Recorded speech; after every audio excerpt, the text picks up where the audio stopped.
Assalamualaikum warahmatullahi wabarakatuh. Jumpa lagi di channel Dunia 1001. Semoga kebaikan dan keberkahan selalu tercurahkan untuk kita semua. Amin amin ya robbal alamin. Pada kesempatan kali ini saya akan mengisahkan tentang kisah Abu Nawas dan obrolan 3 orang yang tuli. Alkisah, pada suatu hari ada seorang pengembala domba. Ia mempunyai masalah dengan pendengarannya alias tuli sejak lahir, dan ia tak pernah mengeluh dengan kekurangannya itu. Kegiatannya sehari-hari adalah mengembalakan domba-dombanya di bukit padang rumput yang tak jauh dari rumahnya. Dan pada suatu hari ia sedang mengembalakan domba-dombanya itu. Ia merasakan sakit perut dan sudah tidak kuat lagi menahan untuk buang air besar. Dan kebetulan ada seorang yang tak jauh dari dirinya sedang memotong rumput. Si gembala lalu menghampiri dan berkata, "Wahai kawan, tolong jaga domba-dombaku dan tolong awasi jangan sampai ada yang berkeliaran hingga tersesat. Aku akan ke rumah sebentar untuk buang air besar," kata si pengembala. Pemotong rumput tersebut ternyata juga tuli. Ia tak mendengar apapun yang si gembala katakan. Dan si pemotong rumput mengira kalau si pengembala mau meminta rumputnya. Ia pun menjawab, "Enak saja. Mengapa kau tak mencari sendiri?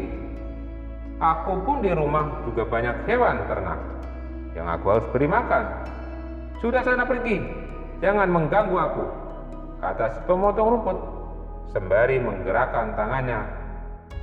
Karena sama-sama tak bisa mendengar, si gembala mengira gerakan tangan yang dilakukan oleh si pemotong rumput merupakan isyarat bahwa dirinya bersedia, dan menyuruh si pengembala agar cepat pulang.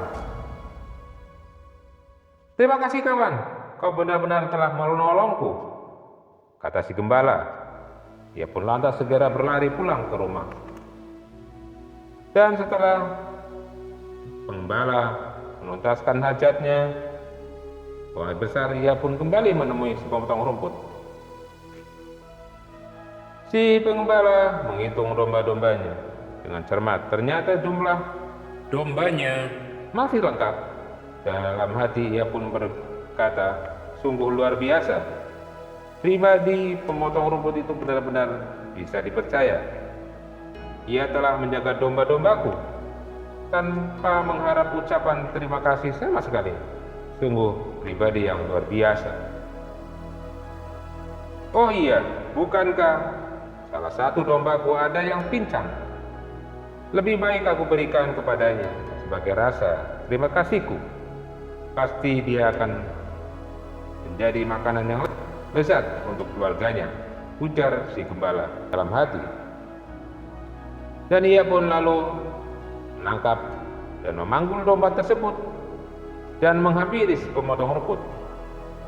"Hai kawanku, terimalah hadiah dariku karena engkau telah menjaga domba-dombaku," kata si gembala sambil menunjukkan domba pincangnya. Si pemotong rumput melihat hal itu malah menjadi marah. "Dasar kurang ajar. Aku tak melihat apapun yang terjadi selama kamu pergi. Kenapa kamu malah meminta tanggung jawab atas pincangnya kaki dombamu itu? Dari tadi aku sibuk memotong rumput dan sama sekali tidak tahu terkait kejadian yang menimpa pada kaki dombamu. Pergilah sana. Kalau kau mendekat, akan aku pukul," ancam si pemotong rumput dengan rasa emosi. Si gembala pun menjadi heran. Kenapa si pemotong rumput tiba-tiba marah kepadanya? Dan tidak berapa lama, lewatlah seorang yang menaiki kuda. Akan tetapi ternyata dia adalah seorang pencuri kuda. Dan kebetulan telinganya juga tuli. dan kuda yang dikendarainya adalah hasil curian. Si gembala lalu berteriak memanggil si penunggang kuda itu. "Tuan, tolong, katakan padaku. Aku tuli, jadi aku tidak mengerti kenapa ia menolak pemberianku.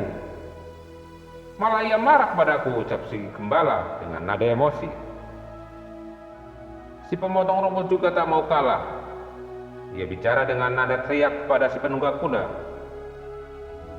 "Begini, dari tadi aku sedang memotong rumput dan tidak tahu apa-apa. Tiba-tiba dia minta tanggung jawab atas pincangnya kaki domba miliknya.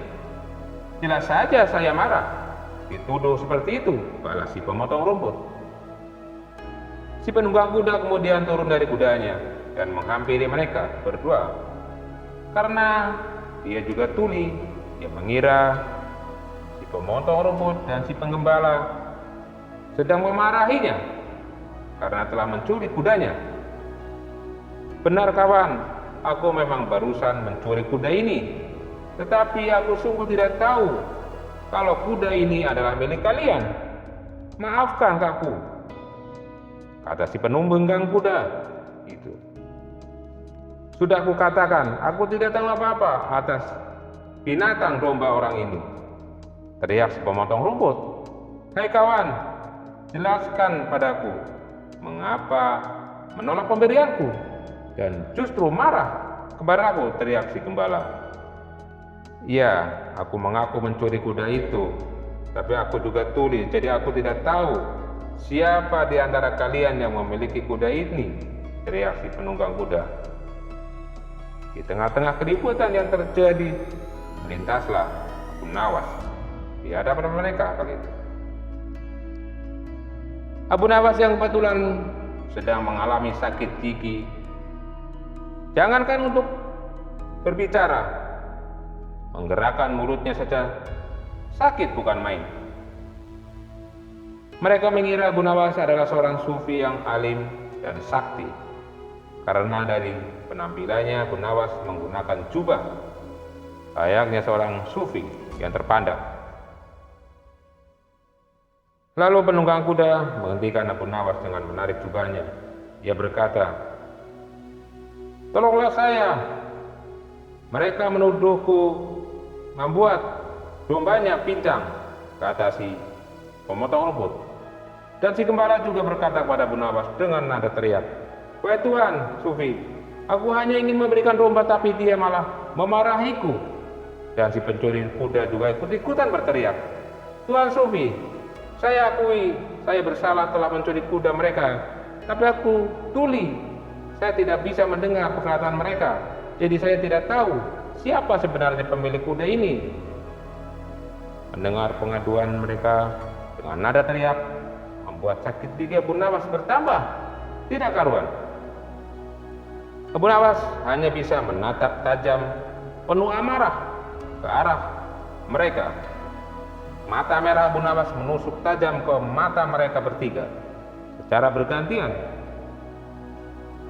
Ketiga orang ini mengira Abu Nawas sedang berusaha keras mencari petunjuk atas kebenaran. Dari situasi ini mereka bertiga pun mulai takut dengan sorot mata tajam Abu Nawas. Mereka takut kalau Abu Nawas akan menyihir mereka, atau setidaknya Abu Nawas akan mengendalikan mereka. Lihat sikap Abu Nawas yang menakutkan itu, si pencuri kuda langsung lompat ke punggung kudanya. Dengan segera memacu kudanya lari kencang-kencang. Begitu pula si penggembala, dia segera membawa domba-dombanya menjauh dari Abu Nawas. Sementara si pemotong rumput dengan gemetaran dia segera mengemasi rumputnya dan mengangkat ke bahu, lalu berlari menjauhi Abu Nawas. Setelah ketiga orang tersebut berlari karena ketakutan, Abu Nawas lalu melanjutkan perjalanannya. Ia pun berpikir dalam hati, kadang-kadang kata-kata tak berfungsi apa-apa dan tidak terlalu berguna. Mungkin lebih baik orang tidak terlalu banyak bicara. Demikianlah kisah Bunawas dan perbicaraan antara 3 orang yang tuli. Semoga terhibur. Wabillahi taufiq wal hidayah.